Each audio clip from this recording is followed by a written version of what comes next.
घरोघरी मातीच्या चुली या मालिकेच्या आजच्या भागात आपण पाहणार आहोत. जानकी ऐश्वर्याला म्हणत असते, का वागलीस तू माझ्या मुलीसोबत असं? तुझं सौमित्र भाऊजींसोबत लग्न झालं नाही म्हणून? मान सन्मान सत्ता मिळत नाहीये म्हणून वागलीस का असं? ऐश्वर्या, मान सन्मान असा नाही मिळत, you have to earn it. घरात सगळ्यांशी प्रेमाने वागलीस तर तुला आपोआप सगळं मिळेल. आणि प्रेम मिळायला प्रेम द्यावं पण लागतं समोरच्याला, हे असं नाही मिळत. तर ऐश्वर्या म्हणते स्टॉप ओव्हर रिॲक्टिंग.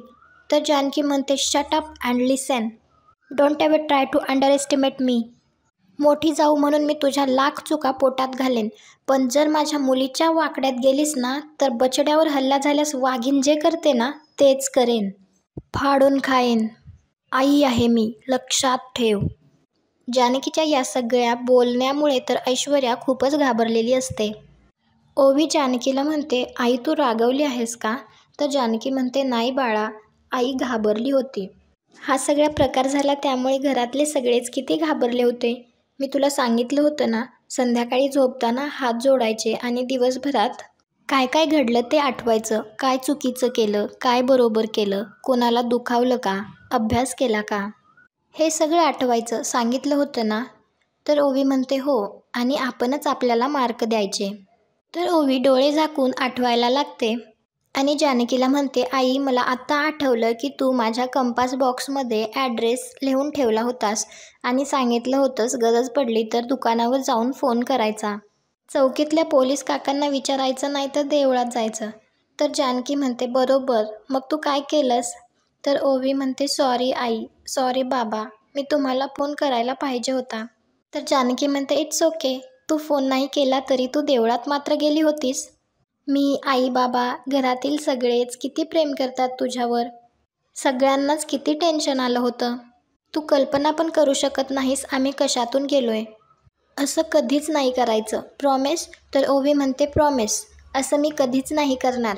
जरी मला कमी मार्क्स मिळाले असले तरी मला आज एक नवीन लेसन शिकायला भेटला. आई बाबा, मी प्रॉमिस करते, यानंतर मी एकटी कुठेच जाणार नाही. तर ऋषिकेश म्हणतो तसं नाही, मोठी झाल्यानंतर अगदी परदेशात भरारी घ्यायची, पण मोठी झाल्यावर, आत्ता नाही, ठीक आहे? तर ओवी म्हणते हो. तर ओवी म्हणते आई बाबा, मी आता आजी आजोबांना पण सॉरी म्हणून येते, असं म्हणून ती तेथून निघून जाते. तर ऋषिकेश जानकीला म्हणतो खूप छान समजावून सांगितलंस तू ओवीला. तर जानकी म्हणते मी फक्त ओवीलाच नाही तर आज 2 मुलींना समजावून सांगितलंय, एकीला प्रेमळ शब्दात आणि एकीला कडक शब्दात.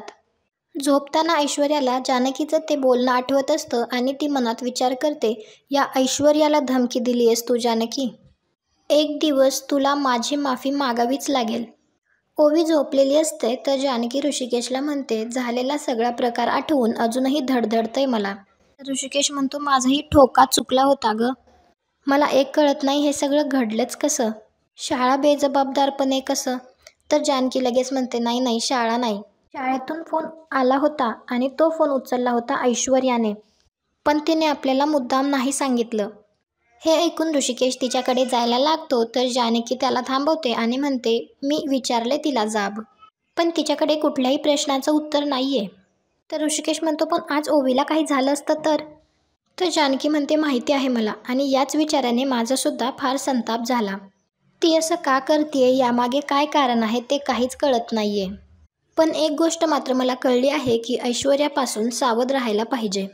तिच्या मनात आपल्याविषयी प्रचंड राग आहे. ती काय करेल काय नाही याचा काहीच अंदाज येत नाही. या सगळ्याचा कोणालाही त्रास व्हायला नको.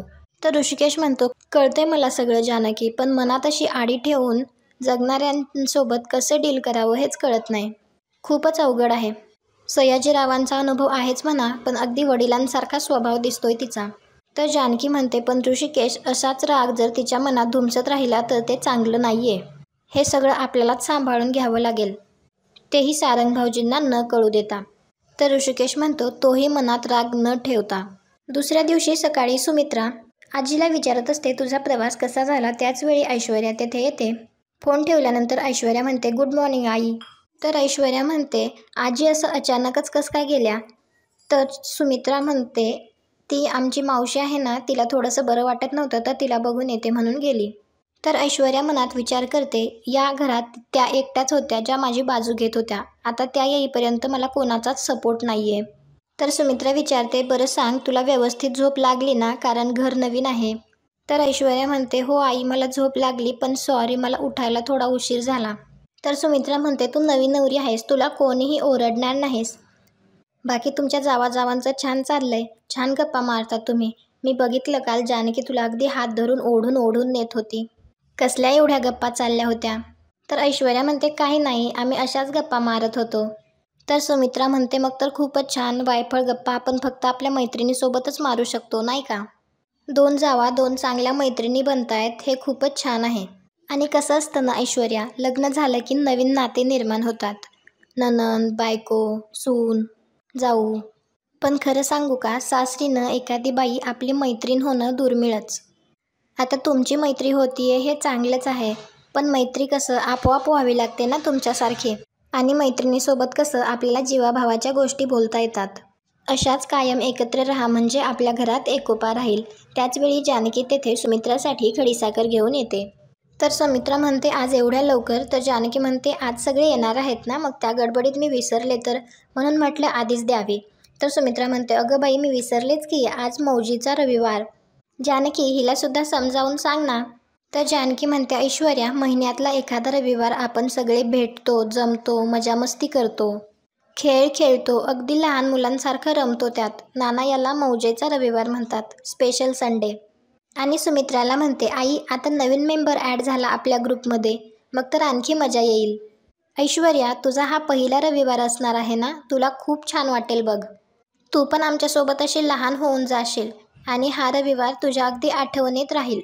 तर ऐश्वर्या मनात विचार करते, माझ्या आठवणीचं सोड गं, हा रविवार असा होईल की ते तू कधीच विसरणार नाहीस.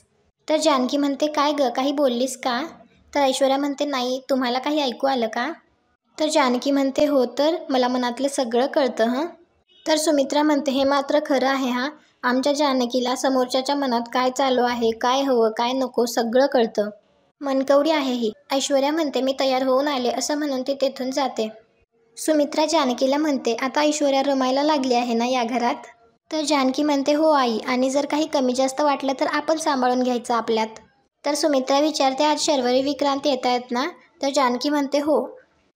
खाण्यात आज स्पेशल ढोकळा करणार आहे मी, खास शर्वरी ताईंना आवडतो म्हणून. स्पेशल नाही केलं तर रुसायच्या त्या माझ्यावर. तर सुमित्रा म्हणते, हो, ते खरं आहे, पण ढोकळा खाणारा आज दुसरा मेंबर नाही आहे, तो वेंगुर्ल्याला गेलाय. आईला तिकडे नक्की उचकी लागणार. बरं, आले मी, म्हणून जानकी जाते. तर सुमित्रा मनात विचार करते, माझ्या सौमित्राला सुद्धा फार आवडायचा ढोकळा. जिथे असेल तिथे सुखी राहा बाळा. इकडे शर्वरी फोनवर सोनालीला सांगत असते की मला आज नाही जमणार, कारण आज आमचा मज्जेचा रविवार आहे ना, आम्ही रणदिवेंच्या तिकडे सगळे जमतो, मज्जा करतो, धमाल करतो. त्यावेळी विक्रांत तेथे येतो, तर शर्वरी फोन ठेवून देते. तर विक्रांत तिला म्हणतो, शरू, असं करतेस का? तू शिरा बनव, आपण सगळ्यांसाठी शिरा घेऊन जाऊ. तर शर्वरी म्हणते, पण जानकी वहिनी करते ना सगळ्यांसाठीच. तर विक्रांत म्हणतो, त्या तर करतातच गं, पण आपण कधीतरी केलं तर काय हरकत आहे? तर शर्वरी म्हणते, म्हणजे तुझं असं म्हणणं आहे की मी एवढ्या सगळ्यांचा नाश्ता बनवायचा आहे? सॉरी. तर विक्रांत म्हणतो, अगं शरू, असं काय करतेस? तूच त्या बाईला कामावरून काढून टाकलंस, तर मी काय करू? तर शर्वरी म्हणते, ते खुपतंय का? तर शर्वरी म्हणते, मग आपण बाहेरून काहीतरी घेऊ ना.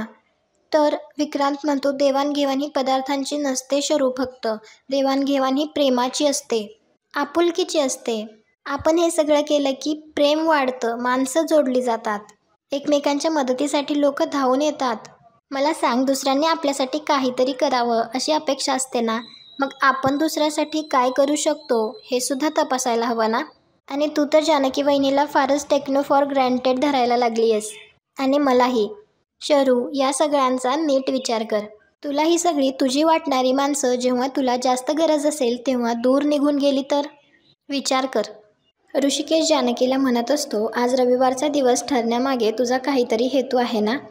मी बरोबर ओळखलं ना जानकी, मला तुझ्या मनातलं कळतं. तर जानकी म्हणते, तुम्हाला कळतं माझ्या मनातलं, मग कारणसुद्धा तुम्हाला कळायला हवं.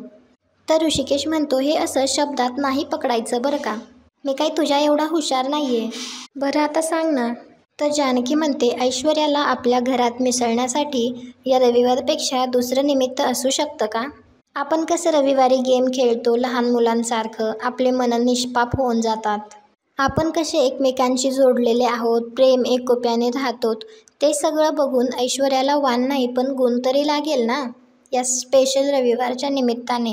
आपल्यातलं जे काही इक्वेशन आहे, आपण एकमेकांना कसे सांभाळून घेतो, वाद जरी झाला तरी एकमेकांना किती जीव लावतो, हे सगळं बघून ती आपल्यातली होईल असं वाटतंय मला. सारंग रूममध्ये असतो तर ऐश्वर्या तिथे येते आणि सारंगच्या गालावर हात ठेवत म्हणते, गुड मॉर्निंग हबी. तर सारंग म्हणतो, हबी? तर ऐश्वर्या म्हणते, कळलं नाही का? तर सारंग म्हणतो, कळलं. तर ऐश्वर्या म्हणते, तुम्ही चहा घेतलात का? का मी घेऊन येऊ? मी पण काय विचारते, मी घेऊनच आले. तर सारंग तिला थांबवतो आणि म्हणतो, आता सगळे भेटतील ना, मग होईलच चहा. तर ऐश्वर्या म्हणते, हो मी सुद्धा काहीतरी ऐकलं होतं, संडे स्पेशल काहीतरी. तर ऐश्वर्या म्हणते, मी ना तुमच्यासाठी एक छोटंसं सरप्राईज आणलंय. तर सारंग म्हणतो, माझ्यासाठी? दाखवा ना. तर ऐश्वर्या त्याला चॉकलेट देते आणि म्हणते, आपल्यासाठी. अर्ध अर्ध चालेल ना तुम्हाला? हे सगळं पाहून सारंगला मात्र खूप आनंद होत असतो आणि तो सावरं रे मना गाणं म्हणत असतो. तर ऐश्वर्या म्हणते, तुम्ही गाताय पण छान, दिसताय पण छान, किती क्यूट आहात तुम्ही. तर सारंग म्हणतो, पण तुमच्या एवढा नाही. तुम्ही तर ऐश्वर्या म्हणते, मी तर सारंग म्हणतो, आसमान परी आहात, एकदा माझ्या डोळ्यातून पहा. इकडे जानकी ऋषिकेशला विचारते, काय झालं, असा का चेहरा केलाय? तुम्हाला पटलं नाहीये का?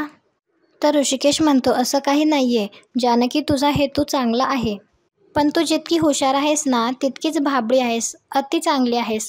जगाकडून तुला खूप अपेक्षा आहेत जानकी, आणि तुला खरंच असं वाटतं का की तिला हे सगळं समजेल? तर जानकी म्हणते, तुम्हाला संत एकनाथ महाराजांची गोष्ट माहिती आहे का? तर ऋषिकेश म्हणतो, तीच का, ते गोदावरीवरून स्नान करून येत असतात आणि एक माणूस त्यांच्या अंगावर शेण फेकत असतो? तर जानकी हो म्हणते.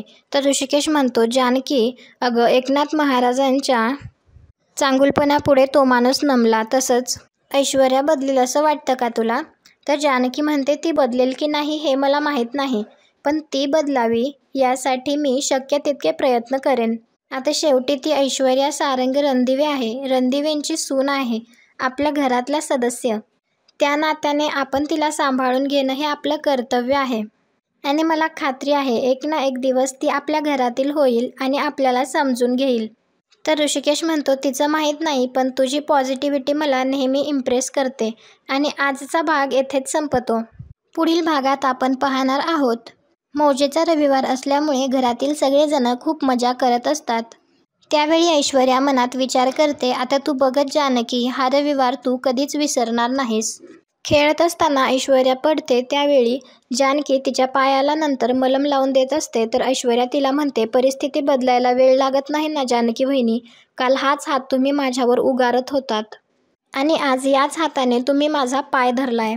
व्हिडिओ आवडला असेल तर व्हिडिओला लाईक करा, चॅनलला सबस्क्राईब करा. भेटू उद्याच्या भागात.